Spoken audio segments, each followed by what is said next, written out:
So yesterday I was chatting with one of my clients and he was about to go into a meeting where he wasn't sure what was going to happen. There was no agenda, but the stakes were high and he didn't know how to prepare. So I pulled out a tool that I learned a few years ago from Christine Kane. She's the author of the Soul Sourced Entrepreneur, fantastic book. Highly recommend it. The tool that she taught me is called the Situation Upleveler, and it consists of 4 questions. Now, you can ask these questions of yourself anytime you are going into a conversation, a meeting, where the stakes are high and you're feeling maybe a little nervous about what's going to happen. It has 4 questions, and I'm going to share those with you right now.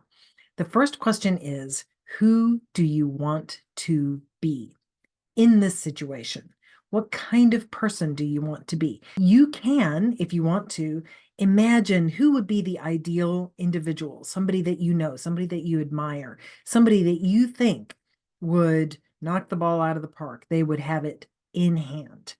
And you can just pretend to be them. Or maybe your answer to who do you want to be is going to be a string of adjectives like I want to be calm and courageous and creative. The second question is, how do you want to feel?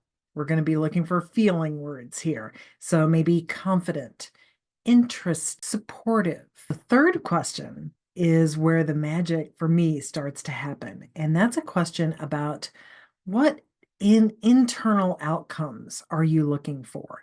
So how do you want the other people in the meeting to feel as they're leaving the meeting?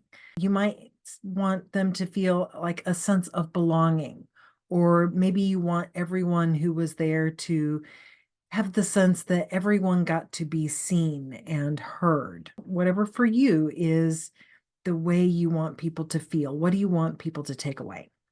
And then the last question is, what is the best case scenario?